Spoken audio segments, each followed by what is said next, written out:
ನಮಸ್ಕಾರ ಪ್ರೀತಿಯ ವೀಕ್ಷಕರೇ, ವಿಜ್ಞಾನ ವಿಸ್ಮಯ ಕಾರ್ಯಕ್ರಮಕ್ಕೆ ಸ್ವಾಗತ. ದಿನನಿತ್ಯದಲ್ಲಿ ವಿಜ್ಞಾನ ಎನ್ನುವ ಸಂಚಿಕೆಯಲ್ಲಿ ಇವತ್ತು ನಾವು ಪೈ ವ್ಯಾಲ್ಯೂ ಬಗ್ಗೆ ತಿಳ್ಕೊಳ್ಳೋಣ. ಪೈ ಅಂದ ಕೂಡಲೇ ಮಕ್ಕಳಿಗೆ ನೆನಪಾಗೋದು ಅದರ ವ್ಯಾಲ್ಯೂ 3.14. ಆ ವ್ಯಾಲ್ಯೂನ ತೊಗೊಂಡು ಕ್ಯಾಲ್ಕುಲೇಷನ್ ಮಾಡಿ ಆನ್ಸರನ್ನು ಬರೆದ್ಬಿಡೋಣ ಅಂತ. ಆದರೆ ಆ ಪೈ ಹೇಗೆ ಡಿಸ್ಕವರಿ ಆಯಿತು, ಆ ಪೈ ವ್ಯಾಲ್ಯೂವನ್ನು ಹೇಗೆ ಕಂಪ್ಯೂಟ್ ಮಾಡಿದ್ದಾರೆ, ಅದೆಲ್ಲಕ್ಕಿಂತ ಹೆಚ್ಚಾಗಿ ಯಾಕೆ ಮ್ಯಾಥಮ್ಯಾಟಿಷಿಯನ್ಗೆ ಪೈ ಮೇಲೆ ಯಾಕೆ ಅಷ್ಟೊಂದು ಇಂಟ್ರೆಸ್ಟ್, ಹಾಗೆ ಅಷ್ಟೊಂದು ರಿಸರ್ಚ್ಗಳು ಯಾಕಾಗಿದೆ, ಹಾಗೆ ನಮ್ಮ ಸುತ್ತಮುತ್ತಲಿರುವ ಎಷ್ಟೊಂದು ವಸ್ತುಗಳನ್ನು ನೀವು ನೋಡಿದ್ರೆ most of the things circular ಆಗೇ ಇರುತ್ತೆ. ಹಾಗೆ ನೀವು 3 ಡೈಮೆನ್ಷನಲ್ಲಿ ನೋಡಿದ್ರೆ ಗೋಳಾಕಾರವಾಗಿರುತ್ತೆ. ಹಾಗಾದರೆ ಈ ಪೈಗೆ, ಸರ್ಕಲ್ಗೆ ಹಾಗೆ ಸ್ಪಿಯರ್ಗೆ ಏನು ಸಂಬಂಧ ಇದೆ ಅನ್ನೋದನ್ನು ಇವತ್ತಿನ ಸಂಚಿಕೆಯಲ್ಲಿ ಆ್ಯಕ್ಟಿವಿಟೀಸ್ಗಳನ್ನು ಮಾಡ್ತಾ ತಿಳ್ಕೊಳ್ಳೋಣ. ಪೈ ವ್ಯಾಲ್ಯೂವನ್ನು ಅರ್ಥ ಮಾಡ್ಕೊಳ್ಳೋಕ್ಕೆ ನಾವು ಕೆಲವೊಂದು ಆ್ಯಕ್ಟಿವಿಟೀಸ್ಗಳನ್ನು ಮಾಡೋಣ. ಅದಕ್ಕೆ ನಮ್ಮ ಜೊತೆ ಇದ್ದಾರೆ ಇವತ್ತು ಚಿರಾಗ್ ಮತ್ತು ಉದಿತ್. ನಿಮಗೆ ಇಲ್ಲಿ ಕಾಣಿಸ್ತಾ ಇದೆಯಾ ಬೇರೆ ಬೇರೆ ಆಬ್ಜೆಕ್ಟ್ಗಳು? ಯಾವ ಶೇಪ್ ಇದೆ? ಸರ್ಕಲ್. ಎಲ್ಲ ಸರ್ಕಲ್ ಇದೆ ಅಲ್ವಾ? ಸೊ ನಾವು ಇದನ್ನು ನೋಡಿದ್ರೆ ಹೇಗಿದೆ? ಸ್ಪಿಯರ್ ಅಥವಾ ಗೋಳಾಕಾರವಾಗಿರುತ್ತೆ. ನಾವಿವತ್ತು ಯಾಕೆ ಇದ್ರ ಬಗ್ಗೆ ಮಾತಾಡ್ತಿದ್ದೀವಿ ಅಂದರೆ, ಇದನ್ನು ಅರ್ಥ ಮಾಡ್ಕೊಳ್ಳೋಕ್ಕೆ ಅದು ಎಷ್ಟು, ಅದರ ಸುತ್ತಳತೆ ಎಷ್ಟಿದೆ, ಅದರ ವಾಲ್ಯೂಮ್ ಎಷ್ಟಿದೆ, ಇವೆಲ್ಲವನ್ನು ಅರ್ಥ ಮಾಡ್ಕೊಳ್ಳೋದಕ್ಕೆ ನಮಗೆ ಪೈ ವ್ಯಾಲ್ಯೂ ಬೇಕಾಗತ್ತೆ. ಹಾಗಾದರೆ ಈ ಪೈ ವ್ಯಾಲ್ಯೂ ಏನು ಅನ್ನೋದ್ರ ಮೊದಲು ನಾವು ಮ್ಯಾಥಮ್ಯಾಟಿಕ್ಸಿನ ಸಿಂಪಲ್ ಕಾನ್ಸೆಪ್ಟನ್ನು ಅರ್ಥ ಮಾಡ್ಕೊಳ್ಳೋಣ. ನಿಮ್ಗೆ ಯಾವ ಶೇಪ್ ಕಾಣಿಸ್ತಾ ಇದೆ? ಸ್ಕ್ವೇರ್. ಇದು ಚೌಕಾಕಾರವಾಗಿದೆ. ಈಗ ನಾನು ಇದನ್ನು 3 ಯೂನಿಟ್ ಅಂತ ತೊಗೊಂಡ್ರೆ, 3 ಸೆಂಟಿಮೀಟರ್ ಅಂತ ತೊಗೊಂಡ್ರೆ, ಓಕೆ, ಇದೆಷ್ಟಿರುತ್ತೆ ನೋಡಿ, 1 2 3 ಅಂದರೆ ನಾವು 3 ಯೂನಿಟ್ ಅಂತಲೇ ತಗೊಳ್ಳೋಣ. ಹಾಗಾದರೆ ಸ್ಕ್ವೇರಲ್ಲಿ ಎಲ್ಲ ಸೈಡ್ಗಳು ಕೂಡ ಸೇಮ್ ಆಗಿರೋದ್ರಿಂದ ಇದರ ಪೆರಿಮೀಟರ್ ಅಥವಾ ಸುತ್ತಳತೆ 3 3 3 3 ಟೋಟಲ್ ಎಷ್ಟಾಗುತ್ತೆ? ಪೆರಿಮೀಟರ್ ಅನ್ನೋದು 12 ಸೆಂಟಿಮೀಟರ್ ಆಗುತ್ತೆ. ಹಾಗಿದ್ರೆ ಇದರ ವಿಸ್ತೀರ್ಣ ಎಷ್ಟು ಅಂತ ಹೇಳಿದ್ರೆ 3 × 3, ಅಥವಾ ನಾವಿಲ್ಲಿ ಅರ್ಥ ಮಾಡ್ಕೊಳ್ಬೋದು 1 2 3 4 5 6 7 8 9 9 ಸ್ಕ್ವೇರ್ಗಳಿದೆ. ಅಂದರೆ ಅದರ ಏರಿಯಾ ಅನ್ನೋದು 9 ಸೆಂಟಿಮೀಟರ್ ಸ್ಕ್ವೇರ್ ಆಗುತ್ತೆ. ಇದು ಚೌಕಾಕಾರಕ್ಕೆ ಸಂಬಂಧಪಟ್ಟದ್ದು. ಈಗ ನಾವು ಆಯತಾಕಾರ ಅಥವಾ ರೆಕ್ಟ್ಯಾಂಗಲನ್ನು ತಗೊಂಡ್ರೆ ಇದರ ಲೆಂತ್ ಎಷ್ಟಿದೆ? 1 2 3 4 5. ಇದು 5 ಯೂನಿಟ್ ಅಥವಾ 5 ಸೆಂಟಿಮೀಟರ್ ಅನ್ನೋದು ತೊಗೋಬೋದು. ಹಾಗಿದ್ರೆ ಇಲ್ಲಿ 1 2 3 ನಾವು 3 ಸೆಂಟಿಮೀಟರ್ ಇದೆ ಅಂತ ತೊಗೊಂಡ್ರೆ ಇದರ ಏರಿಯಾ ಎಷ್ಟಾಗುತ್ತೆ ಅಂತ ಹೇಳಿದ್ರೆ 5 × 3 ಇದು 15 ಸೆಂಟಿಮೀಟರ್ ಸ್ಕ್ವೇರ್ ಆಗುತ್ತೆ. ಆದರೆ ನಾವು ಇದರ ಪೆರಿಮೀಟರ್ ಸುತ್ತಳತೆ ಇದು 5 ಸೆಂಟಿಮೀಟರ್, ಇದೆಷ್ಟಿರಬೇಕು? 5 ಸೆಂಟಿಮೀಟರೇ ಇರಬೇಕು. ಇದು 3 ಸೆಂಟಿಮೀಟರ್. ಸೊ 5 + 5 10 10 + 6 16 ಅಂದರೆ ಪೆರಿಮೀಟರ್ ಅನ್ನೋದು 16 ಸೆಂಟಿಮೀಟರ್ ಆಗುತ್ತೆ. ಅಂದರೆ ಯಾವುದೇ ಒಂದು ಶೇಪನ್ನು ತಗೊಂಡ್ರು ಪೆರಿಮೀಟರನ್ನು ನಾವು ಈ ರೀತಿ ಇದಕ್ಕೆ ಈಸಿಯಾಗಿ ಮಾಡ್ಬೋದು. ಆದರೆ ಸರ್ಕಲ್ಗೆ ಬಂದಾಗ ಮಾಡೋಕ್ಕಾಗುತ್ತಾ? ಇದು ಯಾವ ಶೇಪಾಗಿ ಕಾಣಿಸ್ತದೆ ನಿಮಗೆ? ಸರ್ಕಲ್ ಆಗಿ. ಅಲ್ಲಿ ನಿಮ್ಗೆ ಈಸಿಯಾಗಿ ಹೇಳಿಬಿಟ್ರಿ ಅಲ್ವಾ, ಏರಿಯಾ ಎಷ್ಟು, ಸುತ್ತಳತೆ ಎಷ್ಟು ಅಂದರೆ ನೀವು ಈಸಿಯಾಗಿ ಹೇಳಿದ್ರೆ. ಆದರೆ ಈ ಸರ್ಕಲಲ್ಲಿ ಅಷ್ಟೇ ಈಸಿಯಾಗಿ ನಾವು ಮಾಡೋಕ್ಕಾಗುತ್ತಾ? ಇಲ್ಲ. ಸೊ ಅದಕ್ಕೆ ನಾವು ಸರ್ಕಲಲ್ಲಿ ಕೆಲವು ವಿಷಯಗಳನ್ನು ಅರ್ಥ ಮಾಡ್ಕೊಳ್ಳೋ. ಇದು ಸೆಂಟರ್ ಆಫ್ ದ ಸರ್ಕಲ್ ಅಂತ ಹೇಳ್ತೀವಿ. ಇಲ್ಲಿಂದ ಈ ಡಿಸ್ಟೆನ್ಸನ್ನು ನಾವೇನು ಹೇಳ್ತೀವಿ? ಈ ಡಿಸ್ಟೆನ್ಸಿಗೆ ರೇಡಿಯಸ್ ಅಥವಾ ನಾವು ಕನ್ನಡದಲ್ಲಿ ತ್ರಿಜ್ಯ ಅಂತ ಹೇಳ್ತೀವಿ. ಸೊ ನಾವು ಇಲ್ಲಿಂದ ಇಲ್ಲಿ ಡಿಸ್ಟೆನ್ಸನ್ನು ಈ ಥರ ಲೈನ್ ಎಳೆದ್ರೆ ಏನು ಹೇಳ್ತೀವಿ? ಇದು ಈ ಫುಲ್ ಡಿಸ್ಟೆನ್ಸನ್ನು ನಾವು ಡಯಾಮೀಟರ್ ಅಂತ ಹೇಳ್ತೀವಿ ಅಥವಾ ಕನ್ನಡದಲ್ಲಿ ವ್ಯಾಸ. ಇಲ್ಲಿ ಒಂದು ವೆರಿ ಇಂಟ್ರೆಸ್ಟಿಂಗ್ ವಿಷಯವನ್ನು ತಿಳ್ಕೊಳ್ಬೇಕು. ಸೂರ್ಯನ ವ್ಯಾಸದಲ್ಲಿ ನಾವು ಈ ಥರ ಭೂಮಿಯನ್ನು ಇಡ್ತಾ ಹೋದರೆ 108 ಭೂಮಿಗಳನ್ನು ಇಡೋಕ್ಕಾಗುತ್ತಂತೆ. ಹಾಗೆ ನಾವು ಈ ವ್ಯಾಸದ ಬಗ್ಗೆ ಅರ್ಥ ಮಾಡ್ಕೊಂಡ್ವಿ ಅಲ್ವಾ? ಈಗ ನಾವು ಇದರ ಸುತ್ತಳತೆ ಇದನ್ನು ಕ್ಯಾಲ್ಕುಲೇಟ್ ಮಾಡಬೇಕು. ಹೇಗೆ ಕ್ಯಾಲ್ಕುಲೇಟ್ ಮಾಡಬೇಕು ಅಂದರೆ ನಾವು ಒಂದಷ್ಟು ಆ್ಯಕ್ಟಿವಿಟೀಸ್ ಮಾಡಿ ಅರ್ಥ ಮಾಡ್ಕೊಳ್ತಾ ಹೋಗೋಣ. ಓಕೆ, ಇದು ಯಾವ ಶೇಪಲ್ಲಿದೆ? ಸರ್ಕಲಲ್ಲಿದೆ ಅಲ್ವಾ? ಇದರ ಸುತ್ತಳತೆ ಅಥವಾ ಪೆರಿಮೀಟರ್, ಅದನ್ನು ನಾವು ಸರ್ಕಂಫರೆನ್ಸ್ ಅಂತ ಹೇಳ್ತೀವಿ. ಅದನ್ನು ಅರ್ಥ ಮಾಡ್ಕೊಳ್ಳೋದಕ್ಕೆ ನಾವು 2 ಆಬ್ಜೆಕ್ಟನ್ನು ತೊಗೊಂಡಿದ್ದೀವಿ. ಇದು ಯಾವ ಶೇಪಲ್ಲಿದೆ? ಸರ್ಕಲಲ್ಲೇ ಇದೆ. ಈಗ ನಾವು ಇದರ ಸುತ್ತಳತೆಯನ್ನು ಅರ್ಥ ಮಾಡ್ಕೋಬೇಕು ಅಂದರೆ ಈ ಥ್ರೆಡ್ ಇದೆ ಅಲ್ವಾ, ಹೀಗೇ ಇಟ್ಕೊಂಡು ನಾವು ಏನು ಸಿಗ್ತಿದ್ದು ನಮಗೆ? ಸರ್ಕಂಫರೆನ್ಸ್ ಅಥವಾ ಪೆರಿಮೀಟರ್ ಆಫ್ ಅ ಸರ್ಕಲ್ ಸಿಕ್ತು. ಇಷ್ಟಕ್ಕೆ ನಾವು ಥ್ರೆಡ್ಡನ್ನು ಕಟ್ ಮಾಡ್ಕೊಳ್ಳೋಣ ಆಯಿತಾ. ಈಗ ನನಗೆ ಡಯಾಮೀಟರನ್ನು ಮಾಡಬೇಕು. ಇಲ್ಲಿ ನೋಡೋಣ, ಇದಲ್ವಾ ಕರೆಕ್ಟ್ ಆಗಿದೆಯಾ ಡಯಾಮೀಟರ್? ಇಲ್ಲಿಗೆ ನಾನು ಇದನ್ನು ಕಟ್ ಮಾಡ್ತೀನಿ ಆಯಿತಾ. ಈಗ ನೋಡಿ, ಪುನಃ ಅದೇ ಲೆಂತ್ಗೆ ನಾನು ಕಟ್ ಮಾಡಿದ್ರೆ, ಕಟ್ ಮಾಡಲಾ? ಹಾಗೆ ಇನ್ನೊಂದು. ಈಗ 3 ಪೀಸ್ ಆಗಿ ಒಂದು ಸ್ವಲ್ಪ ಉಳಿತಲ್ವ, ಕಾಣಿಸ್ತಿದೆಯಾ ನಿಮಗೆ? ಕಾಣಿಸ್ತಿದೆಯಾ? ಸೊ ಅದೇ ನಮಗೆ 3.14 ಪೈ ವ್ಯಾಲ್ಯೂ. ಅದು ಅರ್ಥ ಏನು ಮಾಡ್ಕೋಬೇಕು ಅಂತ ಹೇಳ್ತೀನಿ ನಿಮಗೆ. ಇದು ಎಲ್ಲದರಲ್ಲೂ ಕಾಣಿಸುತ್ತಾ ಅನ್ನೋದು. ಅಂದರೆ ನಾವು ಒಂದು ಆಬ್ಜೆಕ್ಟಲ್ಲಿ ತೋರಿಸಿದ್ವಿ, ನಾವು ಅದೇ ಥರ ಈ ಪ್ಲೇಟನ್ನು ಇಟ್ಕೊಂಡು ಮಾಡಿದ್ರೂ ನಿಮಗೆ ಸಿಗುತ್ತೆ. ನಾವು ಇವತ್ತು ಚಪಾತಿಯನ್ನು ತಗೊಳ್ಳೋಣ. ಚಪಾತಿ ಮಾತ್ರ ಸ್ವಲ್ಪ ಸರ್ಕಲ್ ಹಾಗೆ ಇರಬೇಕು, ಇಲ್ಲಾಂದರೆ ನಿಮಗೆ ಕರೆಕ್ಟಾದ ಆನ್ಸರ್ಸ್ ಬರಲ್ಲ. ಈಗ ನಾವು ಚಪಾತಿದು ಪೆರಿಮೀಟರನ್ನು ಕ್ಯಾಲ್ಕುಲೇಟ್ ಮಾಡೋಣವಾ? ಓಕೆ, ನಾವೀಗ ಈ ಥ್ರೆಡ್ಡನ್ನು ತಗೊಂಡು ಇಟ್ಕೊಳ್ತೀರಾ ಒಂದು ಸ್ವಲ್ಪ.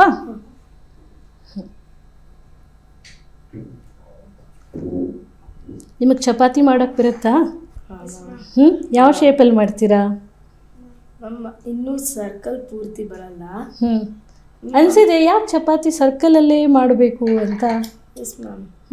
ಕ್ವೆಶನ್ ಬರುತ್ತಾ ತಲೆಯಲ್ಲಿ? ಎಸ್ ಮ್ಯಾಮ್ ಬರುತ್ತೆ. ಈಗ ನಾನು ಇಲ್ಲಿಗೆ ಕಟ್ ಮಾಡ್ತೀನಿ ಅಲ್ವಾ. ಈಗ ನಮಗೇನು ಸಿಕ್ತು? Perimeter of the circle. ಇನ್ನೊಂದು ಸ್ವಲ್ಪ ಕರೆಕ್ಟಾಗಿ ಬಂದಿದೆಯಾ ನೋಡೋಣ. ಇಟ್ಕೊಂಡು ಸ್ವಲ್ಪ ಜಾಸ್ತಿ ಹಿಡ್ಕೋಬೇಕಿಲ್ಲಿ ಒಂದು ಕಡೆ. ಈಗ ನಾನು ಇದರ ಡಯಾಮೀಟರ್ ಮೇಲೆ ಹೀಗೆ ಇಡ್ತಾ ಹೋಗ್ತೀನಿ ಆಯಿತಾ. ಸಿ 1 ಟೈಮ್ ಇಡೋಣ.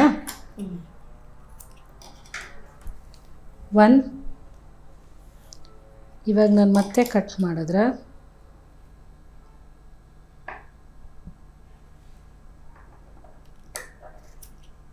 2 ಪೀಸ್ ಆಯಿತು.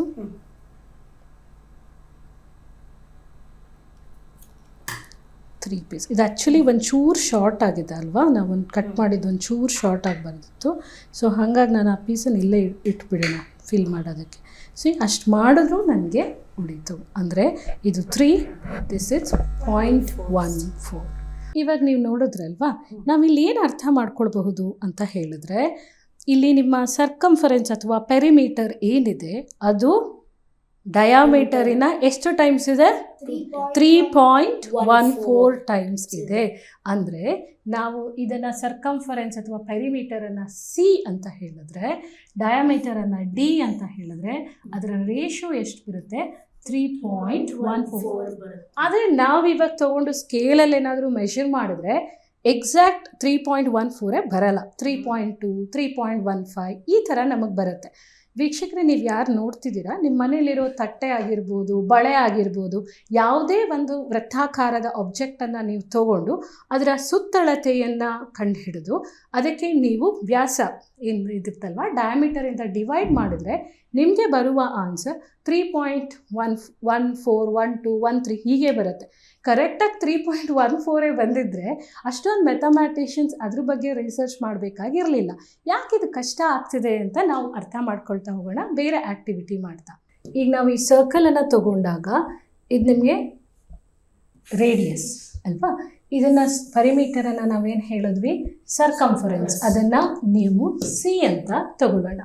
ಈಗ ಇದು ಆರ್ ಆದರೆ ನಾವಿವಾಗ ಇಲ್ಲಿ ಲೆಂತನ್ನು ತಗೊಂಡಾಗ ಡಿ, ಇಟ್ ಇಸ್ ಡಯಾಮೀಟರ್ ಅಂತ ಹೇಳ್ತೀವಿ. ಆದ್ದರಿಂದ ಸರ್ಕಂಫರೆನ್ಸ್ ಬೈ ಡಯಾಮೀಟರನ್ನು ನಾವು ಮಾಡಿದ್ರೆ ನಿಮಗೆ ಅರೌಂಡ್ 3.14 ವ್ಯಾಲ್ಯೂ ಬರುತ್ತೆ. ಅದನ್ನು ನಾವು ಪ್ರಾಕ್ಟಿಕಲ್ ಆಗಿ ಟ್ರೈ ಮಾಡ್ಬೋದು. ಅಥವಾ ನಾವೇನು ಅರ್ಥ ಮಾಡ್ಕೋಬೇಕು ಅಂತ ಹೇಳಿದ್ರೆ, ಸರ್ಕಂಫರೆನ್ಸ್ ಅನ್ನೋದು 3.14 ಟೈಮ್ಸ್ ಆಫ್ ದ ಡಯಾಮೀಟರ್. ಅದೇ ನಾವೀಗ 3 ಟೈಮ್ಸ್ ನಿಮಗೆ ತೋರಿಸಿ ಒಂದು ಪೀಸ್ ಇರುತ್ತೆ ಅಲ್ವಾ, ದಟ್ ಇಸ್ 0.14. ಹಾಗಿದ್ರೆ ನಾನು ಏರಿಯಾವನ್ನು ಹೇಗೆ ಕಂಡುಹಿಡಿಬೋದು? ಈಗ ನಮಗೆ ಫಾರ್ಮುಲಾಸ್ ಕೊಟ್ಬಿಟ್ರೆ ನೀವು ಹಾಕ್ಬಿಟ್ಟು ವ್ಯಾಲ್ಯೂಸ್ ನೋಡ್ಬೋದು. ಆದರೆ ನಾವೇನು ಮಾಡಿದ್ವಿ, ಈ ಸರ್ಕಲನ್ನು ಪೀಸ್ ಆಗಿ ಕಟ್ ಮಾಡಿದ್ದೀವಿ. ಇಲ್ಲಿ ಇವತ್ತು ಚಪಾತಿಯನ್ನು ತಗೊಂಡು ಕಟ್ ಮಾಡಿದ್ದೀನಿ. ಎಷ್ಟು ಪೀಸ್ ಚಪಾತಿ ಇದೆ ಲೆಕ್ಕ ಮಾಡಿ ನೋಡೋಣ. 12 ಇದೆ. ಇದರಲ್ಲಿ ಎಷ್ಟು ಪೀಸ್ ಇದೆ? 1 2 3 4 5 6 7 8 ಪೀಸ್ ಇದೆ ಅಲ್ವಾ. ಇಲ್ಲೂ ನಾವು ನೋಡಬಹುದು ಏನಾಗುತ್ತೆ ಅಂದರೆ ಈ ಸರ್ಕಲನ್ನು ನಾನು ಕಟ್ ಮಾಡಿ ಇಟ್ಟಿರೋದ್ರಿಂದ ಇದೀಗ ನಮಗೆ ಯಾವ ಶೇಪಾಗಿ ಕಾಣಿಸುತ್ತೆ, ಪ್ಯಾರಲೆಲೋಗ್ರಾಮ್ ಆಗಿ ಕಾಣಿಸುತ್ತೆ ಅಲ್ವಾ. ಈ ಶೇಪನ್ನು ನೀವು ನೋಡಿ. ಇದರ ವಿಸ್ತೀರ್ಣ ಕಂಡು ಹಿಡಿಬೇಕು ಅಂತ ಹೇಳಿದರೆ ಲೆಂತ್ ಎಷ್ಟಿದೆ ಹಾಗೆ ಇದರ ಹೈಟ್ ಎಷ್ಟಿದೆ ಅಂತ. ಹೈಟ್ ಅಂದರೆ ರೇಡಿಯಸ್ ಆಯಿತು, ಇದರ ಲೆಂತ್ ಎಷ್ಟಾಯಿತು, πr ಆಯಿತು. ಸೊ ಹಾಗಿದ್ರೆ ನಾನು ಸರ್ಕಲಿನ ಏರಿಯಾ ಮಾಡಬೇಕು ಅಂತ ಹೇಳಿದ್ರೆ πr into r that is πr². ಅಂದರೆ ಸರ್ಕಲಿನ ವಿಸ್ತೀರ್ಣ ಕಂಡುಹಿಡಿಬೇಕಾದ್ರೂ ನಮಗೆ ಪೈ ವ್ಯಾಲ್ಯೂ ಬೇಕಾಗುತ್ತೆ. ಸರ್ಕಲಿನ ಏರಿಯಾ ಏನಾಯಿತು, πr² ಆಯಿತು. ಹಾಗಾದರೆ ಪೈ 3.14 ಡೈರೆಕ್ಟಾಗಿ ಸಿಕ್ಬಿಡುತ್ತಲ್ವಾ ಅಂತ ನಿಮಗನ್ಸುತ್ತೆ ಅಲ್ವಾ. ಆದರೆ ನಾವು ಎಕ್ಸ್ಪೆರಿಮೆಂಟ್ ಮಾಡಿ ಈಗ ಇದನ್ನು ನಾವು ಕ್ಯಾಲ್ಕುಲೇಟ್ ಮಾಡಿ ಈ ಹೈಟನ್ನು ಮಾಡಿದ್ರೆ ನಮಗೆ ಎಕ್ಸಾಕ್ಟ್ ವ್ಯಾಲ್ಯೂ ಬರೋದಿಲ್ಲ ಆಯಿತಾ. ಹಾಗಿದ್ರೆ ಎಕ್ಸಾಕ್ಟ್ ವ್ಯಾಲ್ಯೂವನ್ನು ಹೇಗೆ ಕಂಡುಹಿಡಿದ್ರು ಅದ್ರ ಬಗ್ಗೆ ತಿಳ್ಕೊಳ್ಳೋಣ.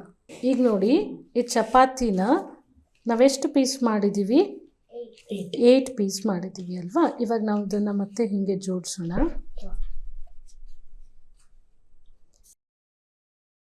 ಹನ್ನೆರಡು ಜೋಡಿಸೋವಾಗ ಫಸ್ಟ್ ತಲೆಯಲ್ಲಿ ಏನಿರಬೇಕು, 6 ಕೆಳಗೆ ಬರಬೇಕು, 6 ಮೇಲೆ ಬರಬೇಕು. ಆ ಕಾನ್ಸೆಪ್ಟ್ ಡೆವಲಪ್ ಆಗಬೇಕು ನಿಮಗೆ, ಅರ್ಥ ಆಯ್ತಾ. ಸೊ ಆವಾಗ ನೋಡಿ ಸಿಮೆಟ್ರಿನ ನೀವು ಮ್ಯಾಚ್ ಮಾಡ್ತೀರಾ, ಇಲ್ಲಾಂದ್ರೆ ರ್ಯಾಂಡಮ್ ಆಗಿ ಯೋಚನೆ ಮಾಡ್ಕೊಂಡು ಹೋಗ್ತೀರಾ ಅಲ್ವಾ. ಈಗ ಸರ್ಕಲ್ ಇದೆ ಅಲ್ವಾ, ಇದು ಎಷ್ಟು ಪೀಸಸ್ ಇದೆ, 8 ಇದೆ. ಇದನ್ನು ನಾವೀಗ ಜೋಡಿಸ್ಬೇಕು, ಪ್ಯಾರಲೆಲೋಗ್ರಾಮ್ ಮಾಡೋಣ ಆಯಿತಾ. ಒಂದನ್ನು ಹೀಗೆ ಒಂದು ಮೇಲೆ ಕೆಳಗೆ ಈ ಥರ ಜೋಡಿಸ್ತಾ ಹೋದಾಗ ಹಾಗೆ ನೀವು ಜಾಸ್ತಿ ಈಗ 12 ಬದಲು 24 ಎಲ್ಲ ತೊಗೊಂಡ್ರೆ ನಿಮಗೆ ಕರೆಕ್ಟಾದ ಪ್ಯಾರಲೆಲೋಗ್ರಾಮ್ ಸಿಗುತ್ತೆ. ವೀಕ್ಷಕರೇ, ಈಗ ನಿಮಗೆ ಅನ್ನಿಸ್ತಿರ್ಬೋದು ಅಷ್ಟೇ ಡೈರೆಕ್ಟಾಗಿ ಆನ್ಸರ್ ಬರ್ತಾ ಇದೆ ಅಂತ ಹೇಳಿದ್ರೆ ಎಷ್ಟೊಂದು ರಿಸರ್ಚ್ ಯಾಕಾಗಿದೆ ಅಂತ. ಈ ಪೈ ವ್ಯಾಲ್ಯೂಗೆ ನಾವು 3.14 ಅನ್ನೋದು ಒಂದು ಅಪ್ರಾಕ್ಸಿಮೇಟ್ ಆನ್ಸರನ್ನು ತೊಗೊಂಡಿದ್ವಿ. ಆದರೆ ನಮಗೆ ಇಲ್ಲಿ ನೀವು ನೋಡಬಹುದು ಬೆಬಿಲೋನಿಯನ್ ಆ ಕಾಲದಿಂದಲೇ ಕೂಡ ಇದರ ಬಗ್ಗೆ ಮ್ಯಾಥಮ್ಯಾಟಿಕ್ಸಲ್ಲಿ ರಿಸರ್ಚ್ ಆಗಿದೆ. ಆರ್ಯಭಟ, ಇಂಡಿಯನ್ ಮ್ಯಾಥಮ್ಯಾಟಿಷಿಯನ್ ಮಾಧವ ಅವರು, ಹಾಗೆ ನೀವು ಶ್ರೀನಿವಾಸ ರಾಮಾನುಜನ್, ಇವರೆಲ್ಲರೂ ಕೂಡ ಪೈ ವ್ಯಾಲ್ಯೂಗೆ ಕ್ಯಾಲ್ಕುಲೇಷನಿಗೆ ಕಾಂಟ್ರಿಬ್ಯೂಟ್ ಮಾಡಿದ್ದಾರೆ. ಅಂದರೆ 3 ಬರೆದು ನಾವು 3.14 ಬರೀ 2 ಡಿಜಿಟನ್ನು ನಾನು ಹೇಳ್ತಾ ಇದ್ದೀನಿ. ಆದರೆ ಇವತ್ತಿನ ಸೂಪರ್ ಕಂಪ್ಯೂಟರಿಂದ ಕಂಪ್ಯೂಟ್ ಮಾಡಿ 1 ಟ್ರಿಲಿಯನ್ ಡಿಜಿಟನ್ನು ಡಿಸ್ಕವರಿ ಮಾಡಿದ್ದಾರೆ. ಇಲ್ಲಿ ನೀವು ತೊಗೊಂಡ್ರೆ ಆರ್ಯಭಟ ಅಥವಾ ಇಲ್ಲೆಲ್ಲ ಹೇಗೆ ಡಿಫ್ರೆಂಟ್ ಫಾರ್ಮಲ್ಲಿ ಕೆಲವರು ಮ್ಯಾಥಮ್ಯಾಟಿಕ್ಸ್ ಸೀರೀಸನ್ನು ಕೊಡ್ತಾ ಪೈ ವ್ಯಾಲ್ಯೂನ ಕಂಡಿದ್ದಾರೆ. ನಾವು ಅಷ್ಟೊಂದು ಡೀಟೇಲ್ ಆದ ಮ್ಯಾಥಮ್ಯಾಟಿಕ್ಸ್ ಕಾನ್ಸೆಪ್ಟನ್ನು ಇವತ್ತು ಅರ್ಥ ಮಾಡ್ಕೊಳ್ಳೋಕೆ ಹೋಗ್ತಾ ಇಲ್ಲ. ಬಟ್ ಯಾಕೆಂದರೆ ಇದನ್ನು ನಾವು ಯಾಕೆ ತಿಳಿಸ್ತಿದ್ದೀವಿ ಅಂದರೆ ಎಷ್ಟೋ ಮಕ್ಕಳಿಗೆ ಪೈ ವ್ಯಾಲ್ಯೂ ಡೈರೆಕ್ಟಾಗಿ ಕೊಡ್ತಿದ್ದಾರೆ, ನಾವು ಯಾಕಪ್ಪ ಇಷ್ಟು ತಿಳ್ಕೋಬೇಕು ಅಂದರೆ 4000 ವರ್ಷಗಳಿಂದ ಕೂಡ ಅದರ ಬಗ್ಗೆ ರಿಸರ್ಚ್ ಆಗ್ತಾನೇ ಇದೆ. ಈ ಪೈ ವ್ಯಾಲ್ಯೂ ನಮ್ಮ ದಿನನಿತ್ಯದಲ್ಲಿ ನಾವೀಗೇನು ಬಳಸ್ತೀವಿ, ಆಗ ನಾವು ಈಗ ಸ್ಕೂಲ್ ಜಾಮೆಟ್ರಿಯನ್ನು ಮಾಡುವಾಗ 3.14 ಅಂದರೆ 3 ಡಿಜಿಟ್ಸ್ಗಳನ್ನು ಮಾತ್ರ ತಗೋತೀವಿ. ಅದೇ ಇಂಜಿನಿಯರಿಂಗ್, ಬಿಲ್ಡಿಂಗ್ ಕನ್ಸ್ಟ್ರಕ್ಷನ್ ಅದನ್ನು ಪ್ರಿಸೈಸ್ ಆಗಿರೋದಕ್ಕೋಸ್ಕರ ಸಾಧಾರಣ 4 ಡಿಜಿಟನ್ನು ತೊಗೊಳ್ತೀವಿ ಕನ್ಸ್ಟ್ರಕ್ಷನ್ ಇದನ್ನು ಬಂದಾಗ. ಅದೇ ಸೈಂಟಿಫಿಕ್ ಕ್ಯಾಲ್ಕುಲೇಷನ್ ಬಂದಾಗ ಸಾಧಾರಣ 8 to 10 ಡಿಜಿಟನ್ನು ಈ GPS, ಸ್ಯಾಟಲೈಟ್ ಅಥವಾ ಆಸ್ಟ್ರೋನಮಿಯಲ್ಲಿ ನಾವು ಡಿಸ್ಟೆನ್ಸನ್ನು ಕ್ಯಾಲ್ಕುಲೇಷನ್ ಮಾಡುವಾಗ ಡಯಾಮೀಟರ್ ಆಫ್ ದ ಸನ್ ಅಥವಾ ಮೂನ್ ಪ್ರತಿಯೊಂದು ಆಬ್ಜೆಕ್ಟ್ಗಳು ಕೂಡ ಗೋಳಾಕಾರದಲ್ಲೇ ಇರೋದ್ರಿಂದ ಅದರ ವಾಲ್ಯೂಮನ್ನು ಕ್ಯಾಲ್ಕುಲೇಟ್ ಮಾಡೋದಕ್ಕೋಸ್ಕರ ನಮಗೆ ಪೈ ವ್ಯಾಲ್ಯೂ ಬೇಕಾಗುತ್ತೆ. 39 ಡಿಜಿಟ್ ಅಕ್ಯುರೆಸಿ ತನಕ ತಗೊಳ್ತೀವಿ. ಇಲ್ಲಿ ಒಂದು ಸಿಂಪಲ್ ಕ್ಯಾಲ್ಕುಲೇಷನನ್ನು ಮಾಡಿ ತೋರಿಸಿದ್ದೀವಿ. ಅಂದರೆ ಒಂದು ಸರ್ಕಲ್ ಅನ್ನು ತಗೊಂಡು ಅದರ ರೇಡಿಯಸನ್ನು ನಾವು 10 ಸೆಂಟಿಮೀಟರ್ ಅಂತ ತೊಗೊಂಡ್ರೆ ಅದರ ಏರಿಯಾವನ್ನು ಕ್ಯಾಲ್ಕುಲೇಟ್ ಮಾಡ್ತೀವಿ. ಅದು ಎಕ್ಸಾಕ್ಟ್ ಏರಿಯಾ ಆಗಿದ್ದರೆ, ನಾವೇನಾದರೂ ಪೈಯನ್ನು 3 ಆಗೇ ತಗೊಂಡ್ರೆ ನಮಗೆ ಸಾಧಾರಣ 4.51% ಅಷ್ಟು ಎರರ್ ಬರುತ್ತೆ. ಆ್ಯಕ್ಚುಯಲ್ ವ್ಯಾಲ್ಯೂಗಿಂತ ಎರರ್ ಬರುತ್ತೆ. ಅದೇ 3.1 ತೊಗೊಂಡಾಗ ಎರರ್ ಕಡಿಮೆ ಆಗ್ತಾ ಹೋಗುತ್ತೆ. ಆದರೆ 39 ಡಿಜಿಟ್ ತೊಗೊಂಡು ಕ್ಯಾಲ್ಕುಲೇಷನ್ ಮಾಡಿದಾಗ ಆಲ್ಮೋಸ್ಟ್ ಅಕ್ಯುರೇಟ್ ಆನ್ಸರ್ ಬರುತ್ತೆ. ಆದರೆ ಇವತ್ತಿನ ಕಂಪ್ಯೂಟ್ರಲ್ಲಿ ನಾವು 1 ಟ್ರಿಲಿಯನ್ ಡಿಜಿಟ್ ನಾವು ಪೈ ವ್ಯಾಲ್ಯೂನ ಬರಿತಾನೇ ಹೋಗ್ಬೋದು. ಇಂಟ್ರೆಸ್ಟಿಂಗ್ ಫ್ಯಾಕ್ಟ್ ಏನಂತ ಹೇಳಿದ್ರೆ ಇಲ್ಲಿ ಯಾವುದೇ ಡಿಜಿಟ್ಗಳು ಮತ್ತೆ ಮತ್ತೆ ಒಂದು ಪ್ಯಾಟರ್ನ್ ಸಿಗಲ್ಲ. ಈಗ 2 4 5 5 6 7 ಈ ಥರನೂ ಇರೋದಿಲ್ಲ. ಅಥವಾ ನಾವೀಗ 1/8 ಡಿವೈಡ್ ಮಾಡಿದ್ರೆ ನಮಗೆ 0.125 3 ಡಿಜಿಟ್ ಬಂದ್ಬಿಟ್ಟು ಎಂಡ್ ಆಗುತ್ತೆ. ಇದು ಎಂಡೂ ಆಗೋದಿಲ್ಲ, ನಾನ್ ರಿಕರಿಂಗ್, ಹಾಗೆ ಯಾವುದೇ ಪ್ಯಾಟರ್ನ್ಗಳು ರಿಪೀಟ್ ಕೂಡ ಆಗೋದಿಲ್ಲ. ಆದರೆ ಒಂದು ಇಂಟ್ರೆಸ್ಟಿಂಗ್ ವಿಷಯ ಅಂದರೆ ಎಷ್ಟೋ ಜನ ಇದನ್ನು ನೆನ್ಪಿಟ್ಕೊಳ್ಳುವ ಪ್ರಯತ್ನ ಮಾಡಿ ಗಿನ್ನೆಸ್ ರೆಕಾರ್ಡನ್ನು ಕೂಡ ಮಾಡಿದ್ದಾರೆ. ಹತ್ತತ್ರ 1,00,000 ಡಿಜಿಟ್ ಪೈ ವ್ಯಾಲ್ಯೂನ ನೆನ್ಪಿಟ್ಕೊಂಡಿದ್ದಾರೆ. ಅದನ್ನು ರಿಸೈಟ್ ವಾಪಸ್ ಹೇಳೋದಕ್ಕೆ, ಬ್ಲೈಂಡ್ ಫೋಲ್ಡ್ ಮಾಡಿ ಹೇಳೋದಕ್ಕೆ ಸಾಧಾರಣ 15ರಿಂದ 16 ಗಂಟೆಗಳ ಸಮಯವನ್ನು ತಗೊಂಡು 1,00,000 ಡಿಜಿಟನ್ನು ಹೇಳ್ತಾರೆ. ಅಂದರೆ ಇದು ಯಾಕೆ ಹೇಳ್ತಿದ್ದೀವಿ ಅಂದರೆ ಮಕ್ಕಳ ಯೋಚನೆ ಅನ್ನೋದು ಬರೀ ಒಂದೇ ನಂಬರಿಗೆ ಸೀಮಿತ ಆಗಿದೆ. ಅದರ ಹಿಂದಿರುವ ರಿಸರ್ಚ್ ಏನು, ಹಾಗೆ ಅದನ್ನು ಇಟ್ಕೊಂಡು ನಾವು ಮುಂದೆ ಹೇಗೆ ಡೆವಲಪ್ ಮಾಡ್ಬೋದು, ಅದರ ವ್ಯಾಲ್ಯೂ ಎಷ್ಟು. ಏಕೆಂದರೆ ಒಂದು ಮ್ಯಾಥ್ಸಲ್ಲಿ ಒಂದು ನಂಬರ್ ಮಿಸ್ ಮಾಡಿಬಿಡ್ತಾರೆ, ಕೇಳಿದ್ರೆ ಸಿಲ್ಲಿ ಮಿಸ್ಟೇಕ್ ಅಂತ ಹೇಳಿಬಿಡ್ತಾರೆ. ಆದರೆ ಆ ಒಂದು ಡಿಜಿಟ್ ಎರರ್ ನಮಗೆ ರಿಯಲ್ ಲೈಫಲ್ಲಿ ಎಷ್ಟು ವ್ಯಾಲ್ಯೂ ಆಗುತ್ತೆ ಅನ್ನೋದನ್ನು ತಿಳಿಸುವ ಒಂದು ಪ್ರಯತ್ನ. ಮಾರ್ಚ್ 14 ನಾವು ಹೇಗೆ ಬರಿತೀವಿ ಡೇಟ್ ಫಾರ್ಮ್ಯಾಟಲ್ಲಿ? 1403 ಹಾಗೆ 2026 ಆದರೆ ಇಯರನ್ನು ಬರಿತೀವಿ. ಬಟ್ ಅಮೇರಿಕಾದಲ್ಲಿ ಅವರು ಫಸ್ಟ್ ಮಂತನ್ನು ಬರೀತಾರೆ. ಫಸ್ಟ್ ಮಂತ್ ಬರೆದ್ರೆ ಹೇಗಾಗುತ್ತೆ? 03/14. ಹಾಂ, 314 ಅದನ್ನು ನೀವು ಅಬ್ಸರ್ವ್ ಮಾಡಿ, ಅದು 3.14 ಆಗಿರುತ್ತೆ. ಅಂದರೆ ಈ ಪೈ ಇದೆ ಅಲ್ವಾ, ಸೊ 1988 ಇಲ್ಲಿ ಕಾಣಿಸ್ತಾ ಇದೆ ಅಲ್ವಾ, ಲ್ಯಾರಿ ಶಾ ಅನ್ನೋರು ಪೈ ಡೇಯನ್ನು ಶುರು ಮಾಡ್ತಾರೆ. ಆಮೇಲೆ 2009 ಅದನ್ನು ನ್ಯಾಷನಲ್ ಆಗಿ ಎಕ್ಸೆಪ್ಟ್ ಮಾಡಿ ಆಮೇಲೆ ಇಂಟರ್ನ್ಯಾಷನಲಲ್ಲಿ ಸೆಲೆಬ್ರೇಟ್ ಮಾಡ್ತಾರೆ. ಅದು 14th ಮಾರ್ಚ್. ಆದರೆ ಅಮೇರಿಕಾದಲ್ಲಿ ಬರೆಯುವಾಗ 314. ಅಂದರೆ ಅಲ್ಲೂ ಕೂಡ ನೀವು ನೋಡ್ಬೋದು ಎಷ್ಟು ಮ್ಯಾಥಮ್ಯಾಟಿಕ್ಸನ್ನು ಯೂಸ್ ಮಾಡಿದ್ದಾರೆ. ಕೋಇನ್ಸಿಡೆಂಟ್ಲಿ ಅವತ್ತು ಆಲ್ಬರ್ಟ್ ಐನ್ಸ್ಟೀನ್ ಅವರ ಬರ್ತ್ಡೇ ಕೂಡ. ಓಕೆ, ಹಾಗಿದ್ರೆ 3.14 ನಮಗೆ ಕ್ಯಾಲ್ಕುಲೇಷನಿಗೆ ಅರ್ಥ ಮಾಡ್ಕೊಳ್ಳೋದಕ್ಕೆ ಕಷ್ಟ ಆಗತ್ತೆ ಅಂತ ಅಪ್ರಾಕ್ಸಿಮೇಟ್ ಡೇಟನ್ನು ತಗೊಳ್ತಾರೆ. ಈಗ ನೀವು ಜುಲೈ ಅನ್ನು ತಗೊಂಡ್ರೆ ಅದು ಎಷ್ಟನೇ ಮಂತು? 7th month. ಅಂದರೆ ನಾವೇನಾದರೂ 22 ಜುಲೈಯನ್ನು ಫಸ್ಟ್ ಡೇಟ್ ಬರೆಯುವ ಫಾರ್ಮ್ಯಾಟಲ್ಲಿ ಬರೆದ್ರೆ ಏನಾಗುತ್ತೆ? 22/7 ಬರುತ್ತೆ. ಹಾಗಾದರೆ ಆ 22/7ಗೂ ಪೈಗೂ ಏನು ಕನೆಕ್ಷನ್ ಅಂತ ಒಂದು ಆ್ಯಕ್ಟಿವಿಟಿ ಮಾಡೋಣ. ಇಲ್ಲಿ ನಿಮ್ಗೆ ಕಾಣಿಸ್ತಾ ಇದೆಯಾ, ಸ್ಮಾಲ್ ಸರ್ಕಲ್ ಟೈಲ್ಸ್ ಇದೆ. ಹಾಗೆ ಇಲ್ಲೇನಿದೆ, ನಿಮಗೆ ಚಾಕ್ಲೇಟ್ಸ್ಗಳಿದೆ. ಇದನ್ನು ಈ ಸರ್ಕಲಿನ ಸರ್ಕಂಫರೆನ್ಸ್ ಮೇಲೇ ನೀವು ಜೋಡಿಸ್ಬೇಕು, ಆಯಿತಾ? ಆಮೇಲೆ ಉಳಿದಿದ್ದನ್ನು ಈ ಡಯಾಮೀಟರ್ ಮೇಲೆ ನೀವು ಜೋಡಿಸ್ಬೇಕು, ಆಯಿತಾ? ನಿಮ್ಮಿಬ್ಬರಿಗೂ ನಾನು 30 ಸೆಕೆಂಡ್ಸ್ ಟೈಮ್ ಕೊಡ್ತೀನಿ, ನೋಡೋಣ ಯಾರು ಬೇಗ ಮುಗಿಸ್ತಾರೆ ಅಂತ.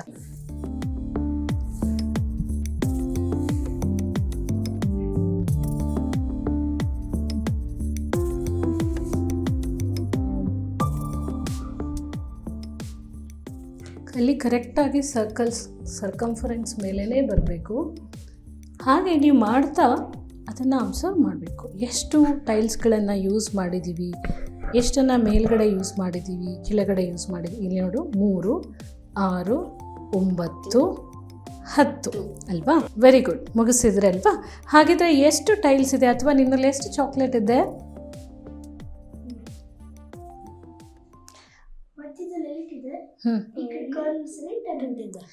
ಇಲ್ಲಿ 10 ಇದೆ, ಸೊ ಮಧ್ಯೆ 8 ಇದೆ. ಅಂದರೆ ಈ ಸರ್ಕಂಫರೆನ್ಸಲ್ಲಿ ಎಷ್ಟಿದೆ ಅಂತ ಕೌಂಟ್ ಮಾಡಿದ್ರೆ 10 ಆಮೇಲೆ ಇದನ್ನು ಕೌಂಟ್ ಮಾಡಬೇಕು ತಾನೆ. ಸೊ 22 ಆಯಿತು.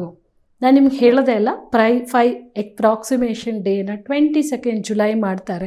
22 ಬಿಸ್ಕೆಟ್ಗಳನ್ನು ತಗೊಂಡು ವೃತ್ತಾಕಾರವಾಗಿ ಜೋಡಿಸ್ಬೇಕಾಗತ್ತೆ. ಹಾಗಾದರೆ ಮಧ್ಯದ ಡಯಾಮೀಟರಲ್ಲಿ ಎಷ್ಟು ಬಿಸ್ಕೆಟ್ ಬರುತ್ತೆ ಅನ್ನೋದನ್ನು ನೀವು ಮಕ್ಕಳಿಗೆ ಕೇಳ್ತಾ ಹೋಗ್ಬೋದು. ಆದರೆ ಇಲ್ಲೊಂದು ಇಂಟ್ರೆಸ್ಟಿಂಗ್ ವಿಷಯ ಏನು ಅಂತ ಹೇಳಿದ್ರೆ, ನಮಗೆ ಈ ಥರ ನಾವು ಕೌಂಟ್ ಮಾಡಿದಾಗ 22 ಸಿಕ್ತು. ಆದರೆ ಮಧ್ಯದಲ್ಲಿ 7 ಬರಬೇಕಿತ್ತಲ್ವಾ? ಇಲ್ಲೇನಾಗಿದೆ? 8 ಬಂದಿದೆ. ಸೊ ಈ ಥರ ಮಕ್ಕಳಿಗೆ ಪ್ರಶ್ನೆಗಳನ್ನು ಕೇಳೋ ಹಾಗೆ ಮಾಡಬೇಕು. ಈಗ ನಿಮಗೆ ಇದು ಕಾಣಿಸ್ತಾ ಇದೆಯಲ್ವಾ, ಇದನ್ನು ಯಾವುದರಿಂದ ಮಾಡಿದ್ದೀವಿ ನಾವು? ಕರೆಕ್ಟ್. ಈಗ ನಾವು ಸೈಕಲ್ ವಾಲ್ ಟ್ಯೂಬ್ 2 ಸೆಂಟಿಮೀಟರ್ಗೆ ಕಟ್ ಮಾಡಿಬಿಟ್ಟು ಜೋಡಿಸಿದ್ದೀವಿ. ಎಷ್ಟು ಮ್ಯಾಚ್ ಸ್ಟಿಕ್ಸ್ ಇದೆ ಇದರಲ್ಲಿ? 22 ಮ್ಯಾಚ್ ಸ್ಟಿಕ್ಸ್ ಇದೆ. ಈಗ ನಾವು ಇದನ್ನು ಈ ಥರ ಇಟ್ಟು ಇದರಲ್ಲಿ ಎಷ್ಟಿದೆ ಮ್ಯಾಚ್ ಸ್ಟಿಕ್? 7 ಇದೆ.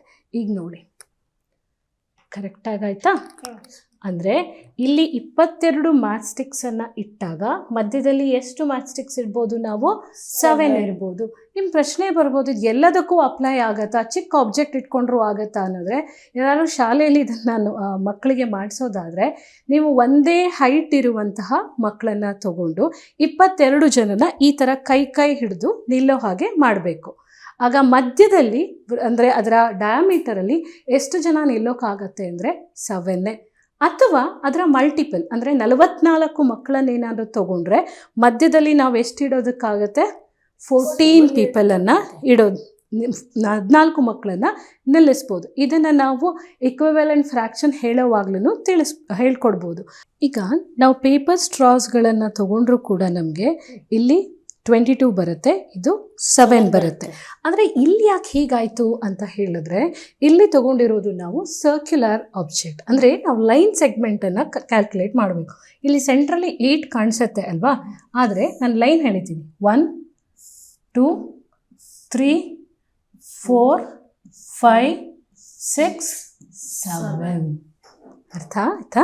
ಸೊ ಸರ್ಕ್ಯುಲರ್ ಆಬ್ಜೆಕ್ಟನ್ನು ಇಟ್ಟರೆ ಅದರ 2 ಸೆಂಟರಿನ ಡಿಸ್ಟೆನ್ಸನ್ನು ಲೈನ್ ಸೆಗ್ಮೆಂಟ್ ಅಂದರೆ ಅದು 7 ಇರುತ್ತೆ ಅನ್ನೋದು ಅರ್ಥ ಆಗುತ್ತೆ. ಈಗ ನಮಗೆ 3 ಆಬ್ಜೆಕ್ಟ್ಗಳು ಕಾಣಿಸುತ್ತೆ, ಅದನ್ನೇ ನಾವು ಇಲ್ಲಿ ಕೂಡ ಜೋಡಿಸಿದ್ದೀವಿ. ಅಂದರೆ ನಾನು ಏನು ಮಾಡಿದ್ದೀನಿ ಅಂತ ಹೇಳಿದ್ರೆ, ಈ ಎಲ್ಲ ಥ್ರೆಡ್ ಈಗ 3 ಶೇಪ್ಗಳಲ್ಲಿ ಸರ್ಕಲನ್ನು ತಗೋದು. ಸೊ ನಿಮ್ಗೇನಾಗಿರುತ್ತೆ, ಥ್ರೆಡ್ ಲೆಂತ್ ಸೇಮೇ ಇರುತ್ತೆ, 44 ಸೆಂಟಿಮೀಟರನ್ನೇ ತೊಗೊಂಡಿದ್ದೀವಿ. ಆದರೆ ಇದು ಟ್ರಯಾಂಗಲ್, ಸ್ಕ್ವೇರ್, ಸರ್ಕಲ್ ಆಗಿರುತ್ತೆ. ಈಗ ನಾನು ಗ್ರೇನ್ಸ್ಗಳನ್ನು ಹಾಕಬೇಕು. ಯಾವುದಕ್ಕೆ ಜಾಸ್ತಿ ಹಿಡಿಸುತ್ತೆ ಅಂದರೆ ಇದನ್ನು ನೀವು ಕೂಡ ಮನೆಯಲ್ಲಿ ಪ್ರಾಕ್ಟಿಕಲ್ ಆಗಿ ಟ್ರೈ ಮಾಡಬಹುದು. ಈಗ ನಾವು ಇದು ತೊಗೊಂಡ್ರೆ, ಹಾಗೆ ಇಲ್ಲಿ ನಾವು ಕ್ಯಾಲ್ಕುಲೇಷನನ್ನು ತೋರಿಸಿದ್ದೀವಿ, 22 ಸೆಂಟಿಮೀಟರನ್ನು ತೊಗೊಂಡ್ರೆ ಯಾವುದರ ವಿಸ್ತೀರ್ಣ ಜಾಸ್ತಿ ಇರುತ್ತೆ ಅಂದರೆ ಸರ್ಕಲ್ ಆಗಿರುತ್ತೆ. ಈಗ ನೀವು ತೊಗೊಂಡ್ರೆ ನಾನು ಇಷ್ಟು ಗ್ರೇನ್ಸ್ಗಳನ್ನು, ಇದು ಟ್ರಯಾಂಗಲ್ ಆದ್ದರಿಂದ ಕಡಿಮೆ, ಇಷ್ಟನ್ನು ನಾನು ಹಾಕ್ಬೋದು, ನೀವು ಟ್ರೈ ಮಾಡಿ. ಇದು ಸ್ಕ್ವೇರ್ ಹಾಗೆ ಸರ್ಕಲನ್ನು ನಾವೇನು ಅರ್ಥ ಮಾಡ್ಕೋಬೇಕು ಅಂತ ಹೇಳಿದ್ರೆ, ನಿಮಗೆ ಒಂದು ಬೌಂಡ್ರಿ ಲೆಂತನ್ನು ಕೊಟ್ಟರೆ ಯಾವುದು ನಮಗೆ ಶೇಪ್ ಜಾಸ್ತಿ ವಿಸ್ತೀರ್ಣವನ್ನು ಕೊಡುತ್ತೆ ಅಂದರೆ ಅದು ಸರ್ಕಲ್. ಆದ್ದರಿಂದ ನೀವು ಚಪಾತಿ ಮಾಡಬೇಕಾದ್ರೆ ನಾವು ಹೆಚ್ಚಾಗಿ ಸರ್ಕ್ಯುಲರ್ ಚಪಾತಿಯನ್ನೇ ಮಾಡ್ತೀವಿ. ಆದ್ದರಿಂದ ಕೊಟ್ಟ ಹಿಟ್ಟಲ್ಲಿ ದೊಡ್ಡ ಚಪಾತಿ ಯಾವ್ದು ಮಾಡೋಕ್ಕಾಗತ್ತೆ ಅಂದರೆ ನಮಗೆ ಸರ್ಕಲ್ ಆಗಿರುತ್ತೆ. ಅಥವಾ ನಾವು ಕ್ರಿಕೆಟ್ ಗ್ರೌಂಡನ್ನು ನೀವು ನೋಡಿದ್ರೆ, ಸೊ ನಾನು ಈ ಬೌಂಡ್ರಿ ಲೆಂತನ್ನು ಸೇಮ್ ಇಟ್ಕೊಳ್ತೀನಿ, ಎಷ್ಟು 16 ಮೀಟರನ್ನು ಇಟ್ಕೊಂಡ್ರೆ ನಾವೇನಾದರೂ ಸರ್ಕ್ಯುಲರ್ ಗ್ರೌಂಡ್ ಮಾಡಿದ್ರೆ ನಮಗೆ ಏರಿಯಾ 20.37 ಬರುತ್ತೆ. ಆದರೆ ಅದೇ ವಿಸ್ತೀರ್ಣ, ಇದೇ ಬೌಂಡ್ರಿ ಲೆಂತನ್ನು ನಾನೇನಾದರೂ ಇಟ್ಕೊಂಡು ಟ್ರಯಾಂಗಲ್ ಆಗಿ ಮಾಡಿದ್ರೆ ನಮಗೆ ವಿಸ್ತೀರ್ಣ ಬರೋದೆಷ್ಟು, ಬರೀ 12.31. ನೀವು ಯೋಚನೆ ಮಾಡಬಹುದು, ಬೆಕ್ಕನ್ನು ನೀವು ನೋಡಿದ್ದೀರಾ ಮನೆಯಲ್ಲಿ, ಚಳಿ ಆದಾಗ ಹೆಂಗೆ ಮಲ್ಕೊಳತ್ತದು, ಸರ್ಕಲ್ ಮಲ್ಕೊಳ್ಳುತ್ತೆ. ನೀವು ಚಳಿ ಆದರೂ ಹಾಗೆ ಮಲಗ್ತೀರಾ. ಆ ಬೆಕ್ಕಗೇನು ವಿಜ್ಞಾನ ಗೊತ್ತಿಲ್ಲ ಅಥವಾ ಏನು ಮ್ಯಾಥಮೆಟಿಕ್ಸ್ ಕೂಡ ಗೊತ್ತಿಲ್ಲ, ಪೈ ವ್ಯಾಲ್ಯೂ ಗೊತ್ತಿಲ್ಲ, ಆದರೆ ಅದು ಎಷ್ಟು ಚೆನ್ನಾಗಿ ಅಪ್ಲೈ ಮಾಡುತ್ತೆ ಅಂತ ಹೇಳಿದ್ರೆ, ಅದೇನಾದರೂ ಈ ಥರ ಮಲ್ಕೊಂಡ್ರೆ ಏರಿಯಾ ಎಷ್ಟು ಕವರ್ ಆಗುತ್ತೆ, 100 ಸೆಂಟಿಮೀಟರ್ ಸ್ಕ್ವೇರ್. ಮತ್ತು ಚಳಿ ಆಗುತ್ತೆ, ಅದರ ಫುಲ್ ಬಾಡಿ ಅನ್ನೋದು ಎಕ್ಸ್ಪೋಸ್ ಆಗುತ್ತೆ. ಆದರೆ ನೀವು ಅದನ್ನು ಸರ್ಕ್ಯುಲರ್ ಶೇಪ್ ಮಾಡಿಕೊಂಡು ನಾವು ಕ್ಯಾಲ್ಕುಲೇಷನ್ ಏನೇನಾದರೂ ಮಾಡಿದ್ರೆ ನಮಗೆ ಬರುವ ವಿಸ್ತೀರ್ಣ ಜಾಸ್ತಿ. ಅಂದರೆ ನಮ್ಮ ಬಾಡಿಯಿಂದನೇ ನಾವು ಹೀಟ್ ಪ್ರೊಡ್ಯೂಸ್ ಮಾಡ್ತೀವಿ ಅಲ್ವಾ, ಸೊ ಆ ಹೀಟೇ ಪುನಃ ನಮಗೆ ಉಳಿಬೇಕು, ಹಾಗೆ ಎಕ್ಸ್ಪೋಸ್ ಆಗುವಂತಹ ಏರಿಯಾ ಕಡಿಮೆ ಇರುತ್ತೆ. ಆದ್ದರಿಂದ ಸೊ ನಮಗೆ ಬೆಕ್ಕು ಹೇಗೆ ಮಲ್ಕೊಳ್ಳುತ್ತೆ ಅನ್ನೋದು ಅರ್ಥ ಮಾಡ್ಕೊಳ್ಬೇಕಾದ್ರೂ ನಮಗೆ ಪೈ ವ್ಯಾಲ್ಯೂ ತುಂಬ ಅವಶ್ಯಕತೆ. ಈಗ ನಾವು 3 ಡೈಮೆನ್ಷನ್ಗೆ ಹೋದರೆ ಒಂದು ಕ್ಯೂಬ್ ತೊಗೋಬೋದು, ಹಾಗೆ ಸ್ಪಿಯರ್ ತೊಗೋಬೋದು. ಯಾವುದರಲ್ಲಿ ಜಾಸ್ತಿ ಕಂಟೈನರಲ್ಲಿ ತುಂಬಿಸಬಹುದು ಅಂತ ಹೇಳಿದ್ರೆ ಸ್ಪಿಯರಲ್ಲಿ. ಆದ್ದರಿಂದ ನೀವೀಗ ಏನಾದರೂ ಒಂದು ಎಕ್ಸಾಂಪಲ್ ತೊಗೊಳ್ಳೋಣ, ಬಲೂನನ್ನು ತೊಗೊಂಡ್ರೆ ನೀವು ಡಿಫ್ರೆಂಟ್ ಶೇಪ್ ಬಲೂನನ್ನು ಮಾಡ್ಬೋದು. ಆದರೆ ಹೆಚ್ಚಿನ ಕಡೆ ನಾವು ಬಲೂನನ್ನು ನೋಡೋದೇನು, ಸ್ಪೈಯರ್ ಆಗಿ ಗೋಳಾಕಾರದಲ್ಲಿ, ಅಂದರೆ ಸ್ವಲ್ಪ ಈ ಕಡೆ ಶೇಪ್ ಚೇಂಜ್ ಇರಬಹುದು. ಯಾಕೆ ಅಂತ ಹೇಳಿದ್ರೆ ಕೊಟ್ಟ ಮೆಟೀರಿಯಲ್ಲಿ ಜಾಸ್ತಿ ತುಂಬಿಸ್ಬೇಕು ಅಲ್ವಾ, ನಮಗೆ ಕಡಿಮೆ ಮೆಟೀರಿಯಲಲ್ಲಿ ಜಾಸ್ತಿ ತುಂಬಿಸ್ಬೇಕು ಅಂದರೆ ಯಾವ ಶೇಪ್ ಮಾಡಬೇಕು, ನಾವು ಸ್ಪಿಯರನ್ನೇ ಮಾಡಬೇಕು. ವೀಕ್ಷಕರೇ, ನಿಮಗೆ ಇವಾಗ OTP ಆಗಿರ್ಬೋದು, ಪಿನ್ ಕೋಡ್ಗಳು ಹೆಚ್ಚಾಗಿ 4ರಿಂದ 6 ಡಿಜಿಟೇ ಇರುತ್ತೆ. ಯಾಕಂತ ಹೇಳಿದ್ರೆ ನಮ್ಮ ವರ್ಕಿಂಗ್ ಮೆಮೊರಿಯಲ್ಲಿ ನಾವು ಅಷ್ಟೇ ಡಿಜಿಟನ್ನು ನೆನ್ಪಿಟ್ಕೊಳ್ಳೋದಕ್ಕೆ ಸಾಧ್ಯ ಆಗುತ್ತೆ. ಯಾರಾದರೂ ಫೋನ್ ನಂಬರ್ ಹೇಳಿದ್ರೆ ನಾವೇನು ಮಾಡ್ತೀವಿ, ಈಗ 9632 ಇದ್ದರೆ ಸ್ಪ್ಲಿಟ್ ಮಾಡ್ತೀವಿ, 9632. 769 758 ಈ ಥರ ನಾವು ಆ ನಂಬರ್ಸ್ಗಳನ್ನು ಸ್ಪ್ಲಿಟ್ ಮಾಡ್ತೀವಿ. ಇಲ್ಲ ಅಂದರೆ ನಮಗೆ ಮರ್ತು ಹೋಗುತ್ತೆ. ಅಂದರೆ ನಮ್ಮ ಬ್ರೈನ್ ಕೆಪಾಸಿಟಿ ಅಷ್ಟೇ. ಅದೇ ಟೆಕ್ನಿಕನ್ನು ಇಟ್ಕೊಂಡು ನಾವು ಪೈ ವ್ಯಾಲ್ಯೂಗಳನ್ನು ನೆನ್ಪಿಟ್ಕೋಬಹುದು. ಅಂದರೆ 3.141 ಹೀಗೆ 4 ಡಿಜಿಟನ್ನೇ ನೀವು ಚಂಕ್ಗಳನ್ನು ಮಾಡ್ಕೊಂಡು ಹೋಗ್ಬೋದು, ಅಥವಾ 5 ಡಿಜಿಟನ್ನೇ ತಗೊಳ್ತಾ ಹೋಗ್ಬೋದು. ಇದೇ ಥರ ನಮ್ಮ ವಿದ್ಯಾರ್ಥಿಗಳು 1,000 ಡಿಜಿಟನ್ನು ನೆನ್ಪಿಟ್ಕೊಳ್ತಾರೆ. ಹಾಗೆ ಅದನ್ನು ಫಾಸ್ಟಾಗಿ ಕೂಡ ರಿಸೈಟ್ ಮಾಡ್ತಾರೆ. ಇವತ್ತು ನಿಮಗೆ ಅದರ ಡೆಮೋ ತೋರಿಸ್ತೀವಿ. ಬ್ಲೈಂಡ್ ಫೋಲ್ಡ್ ಆಗಿ 1,000 ಡಿಜಿಟನ್ನು ನೆನ್ಪಿಟ್ಕೊಳ್ಳೋಂತಹ ಮಕ್ಕಳು ನಮ್ಮ ಜೊತೆ ಇದ್ದಾರೆ. ಆದರೆ ಸಮಯವನ್ನು ತಲೆಯಲ್ಲಿ ಇಟ್ಕೊಂಡು ನಾವು ಬರೀ 250 ಡಿಜಿಟನ್ನು ನಿಮಗೆ ತೋರಿಸ್ತೀವಿ. ಸೊ ಹಾಗಾದರೆ ಅವ್ರು ಹೇಗೆ 250 ಡಿಜಿಟನ್ನು ಹೇಳ್ತಾರೆ ಅನ್ನೋ ನೋಡೋಣ. ನಮಸ್ತೆ, ನಾನು ರಘುರಾಮ್.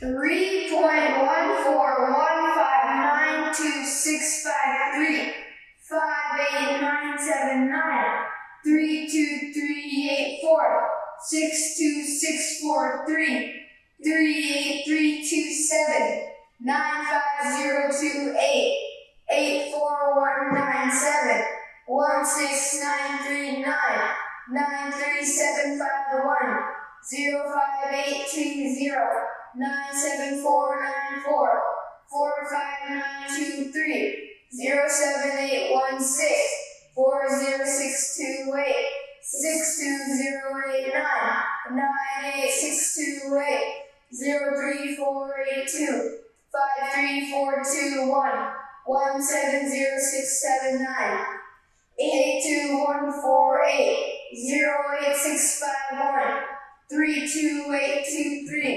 06647 09384 46095 50582 23172 53594 08128 48111 74502 84102 70193 85211 05559 6446229 5493038196 44288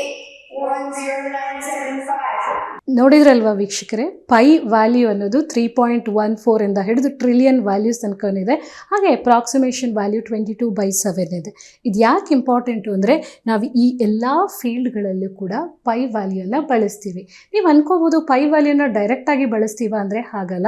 ಯಾವುದೇ ಒಂದು ಸರ್ಕ್ಯುಲರ್ ಆಬ್ಜೆಕ್ಟನ್ನು ಏರಿಯಾವನ್ನು ಫೈಂಡ್ ಔಟ್ ಮಾಡಬೇಕಾದ್ರೆ, ವಾಲ್ಯೂಮನ್ನು ಫೈಂಡ್ ಔಟ್ ಮಾಡಬೇಕಾದ್ರೆ ಅದರ ಬೇಸಿಸ್ ಇಟ್ಕೊಂಡು ಒಂದಿಷ್ಟು ಕ್ಯಾಲ್ಕುಲೇಷನನ್ನು ಮಾಡಬೇಕಾಗಿದೆ. ಅದೇ ಅಲ್ಲದೆ ಫಿಸಿಕ್ಸಲ್ಲಿ ತೊಗೊಂಡ್ರೆ ವೇವ್ ಆಸಿಲೇಷನ್, ಸರ್ಕ್ಯುಲರ್ ಮೋಷನ್, ಆದರೆ ನ್ಯಾವಿಗೇಷನ್ ಆ್ಯಂಡ್ GPS ಅಲ್ಲಿ, ಕಂಪ್ಯೂಟರ್ ಸೈನ್ಸಲ್ಲಿ, ಈವನ್ ಮೆಡಿಸಿನಲ್ಲಿ ಕೂಡ ನಾವು ಪೈ ವ್ಯಾಲ್ಯೂವನ್ನು ಬಳಸ್ತೇವೆ. ಸೊ ಆದ್ದರಿಂದ ಮಕ್ಕಳಿಗೆ ಕೇವಲ ಪೈ ಅನ್ನೋದು 3.14 ಅಂತ ಹಾಕಿ ಕ್ಯಾಲ್ಕುಲೇಷನ್ ಮಾಡಿ ಆನ್ಸರನ್ನು ಬರೆದ್ಬಿಡೋದು ಎಕ್ಸಾಮಲ್ಲಿ ಅನ್ನೋದಕ್ಕಿಂತ ಈ ವಿಷಯಗಳನ್ನು ತಿಳಿಸಿ ಅವರಲ್ಲೂ ಒಂದಷ್ಟು ಆಸಕ್ತಿಯನ್ನು ಬೆಳೆಸಿ, ಹಾಗೆ ಆ್ಯಕ್ಟಿವಿಟೀಸ್ಗಳನ್ನು ಮಾಡಿದಾಗ ಆ 22/7 ಅನ್ನೋದು ಯಾಕೆ ಅಷ್ಟೊಂದು ಅಪ್ರಾಕ್ಸಿಮೇಟಿವ್ ಆಗಿ ಅದೇ ಫ್ರ್ಯಾಕ್ಷನನ್ನು ತೊಗೊಂಡ್ವಿ ಅಥವಾ ಅದರ ಇಕ್ವಿವಲೆಂಟ್ ಫ್ರ್ಯಾಕ್ಷನನ್ನು ತೊಗೊಂಡ್ವಿ ಅನ್ನೋದನ್ನು ತಿಳಿಸಿದ್ರೆ ಅವ್ರಿಗೂ ಕೂಡ ಗಣಿತ ಅನ್ನೋದು ತುಂಬ ಖುಷಿಯಿಂದ ಕಲಿತಾರೆ. ಬರೀ ಮಾರ್ಕ್ಸ್ಗೋಸ್ಕರ ಅಲ್ಲ ಅಂತ ಹೇಳ್ತಾ ಮುಂದಿನ ಸಂಚಿಕೆಯಲ್ಲಿ ಮತ್ತಷ್ಟು ಒಳ್ಳೆಯ ಕುತೂಹಲ ವಿಚಾರದೊಂದಿಗೆ ಭೇಟಿಯಾಗೋಣ. ನಮಸ್ಕಾರ.